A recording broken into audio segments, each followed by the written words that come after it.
Olá, serei seu professor nesta videoaula de microcontroladores características. Vamos começar? Os temas desta videoaula serão microprocessadores, microcontroladores, arquiteturas, firmware, unidade central de processamento, memória RAM e registradores. O que vem a ser o microcontrolador? Bom, nós já vimos as portas lógicas, os circuitos lógicos. Então, os microcontroladores são a evolução dos circuitos lógicos. Ou seja, os circuitos lógicos passaram a ficar muito grandes, muito cheios de componentes. Então, uma matéria específica da eletrônica, que é a microeletrônica, veio para miniaturizar esses circuitos lógicos. Essa miniaturização fez com que os transistores, que é o componente principal da eletrônica, fosse microscópico. E assim, isso foi encapsulado dentro de um chip chamado microcontrolador, que permite a programação das funcionalidades dos circuitos lógicos. Então, cada microcontrolador possui bilhões de transistores. Isso só foi possível pelo advento da microeletrônica. Isso traz uma série de vantagens, como a diminuição dos equipamentos eletrônicos, diminuição do tamanho dos equipamentos eletrônicos, a redução do calor dispersado por esses equipamentos e então, com isso, uma economia de energia elétrica, possibilitando que diversos equipamentos possam trabalhar com baterias e a evolução da tecnologia, ou seja, nós conseguimos executar mais informações com equipamentos menores. Tudo isso com o advento da microeletrônica e a chegada dos microcontroladores para os projetistas de eletrônica digital. Agora, existe uma diferença entre microcontrolador e microprocessador. Talvez você já tenha ouvido falar nesses dois dispositivos. Então vamos ver cada um deles com as suas características.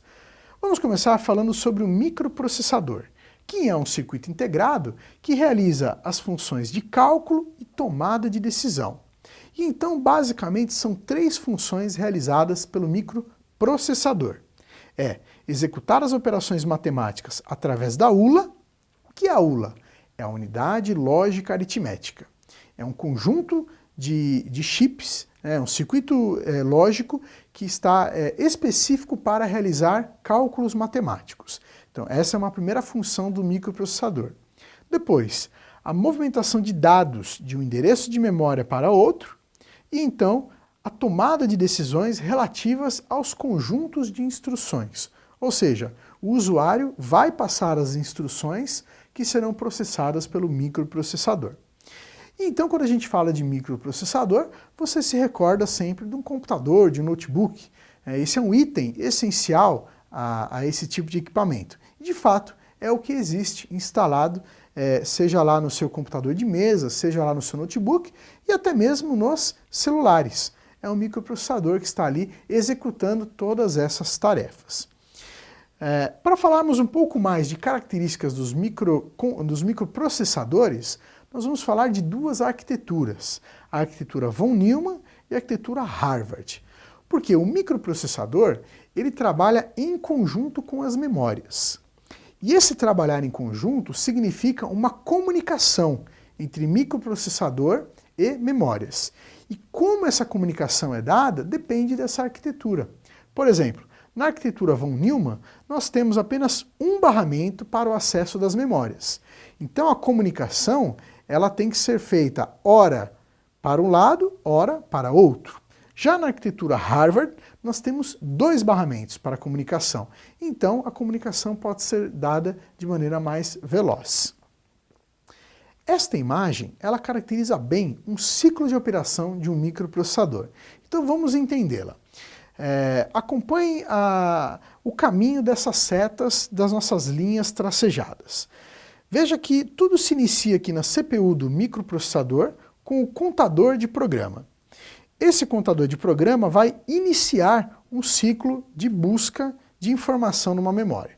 Então, através do barramento de endereços, nós vamos buscar um endereço de uma memória externa.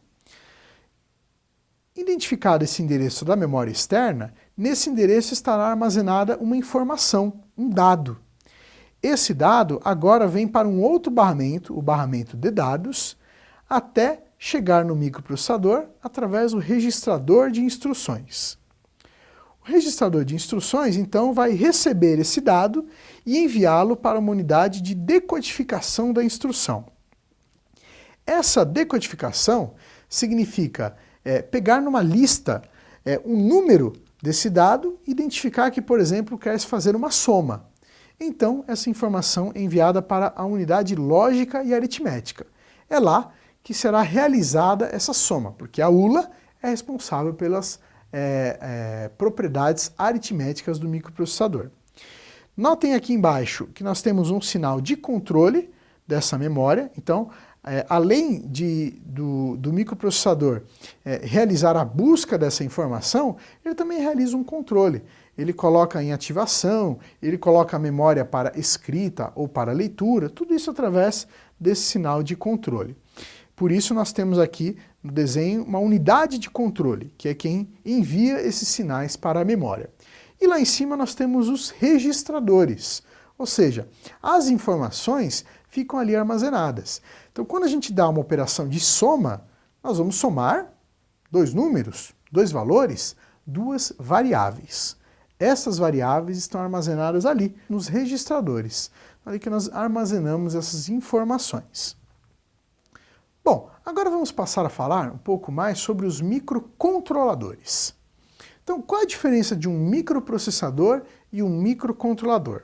Na verdade, um microcontrolador, ele faz parte da família dos microprocessadores. Veja só, o microprocessador nós vimos que tem a função de transitar informações das memórias, realizar cálculos matemáticos e a tomada de decisões. O microcontrolador, ele faz tudo isso.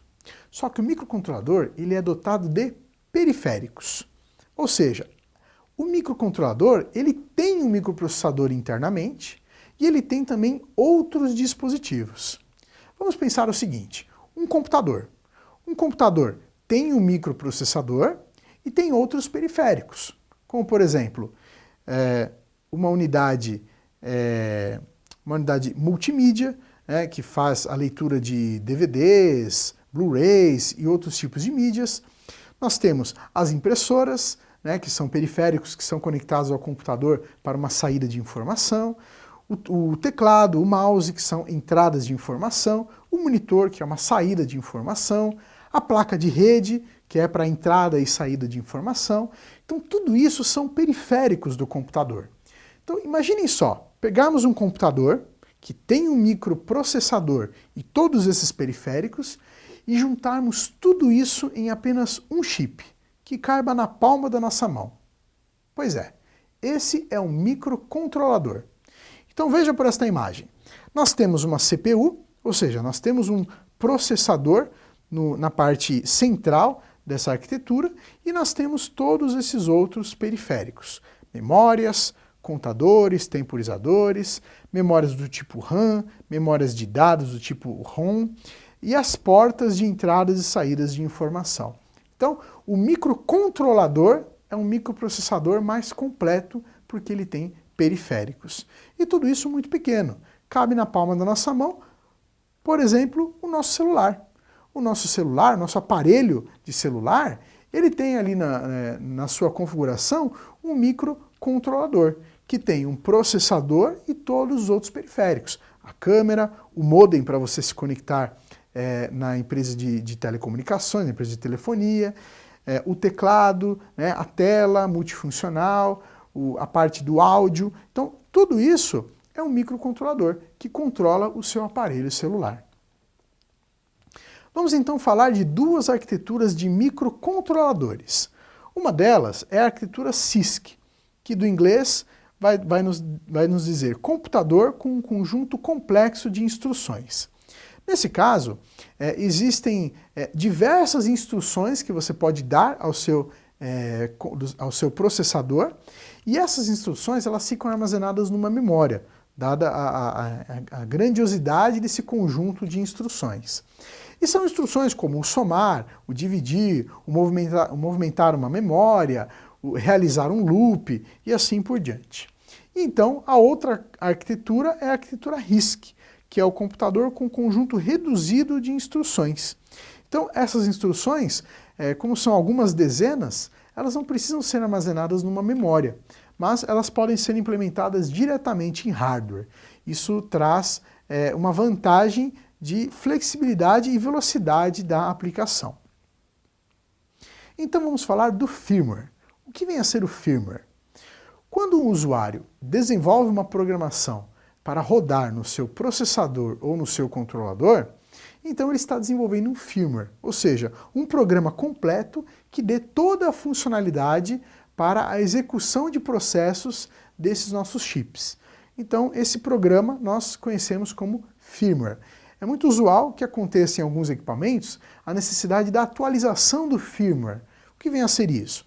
Uma empresa desenvolveu um firmware para um determinado hardware e detectou lá, após algum tempo, que poderiam ser feitas melhorias ou poderiam ser feitas atualizações desse software. Então ela disponibiliza a atualização do firmware. Você atualiza o software no mesmo hardware para mudar a funcionalidade ou atualizar a funcionalidade do equipamento. Nós separamos alguns links para você conhecer mais sobre o assunto desta videoaula. Não deixe de acessá-los em seu ambiente virtual. Separei para vocês um link especificamente sobre CPU, que é a unidade central de processamento, e um outro que fala sobre memória RAM e registradores. Assim você vai conhecer um pouco mais desse universo do armazenamento das informações dos microcontroladores e microprocessadores. Bom, pessoal, espero que esteja claro o assunto microcontroladores, características. Caso ainda fique alguma dúvida, assista novamente esta videoaula. Até a próxima!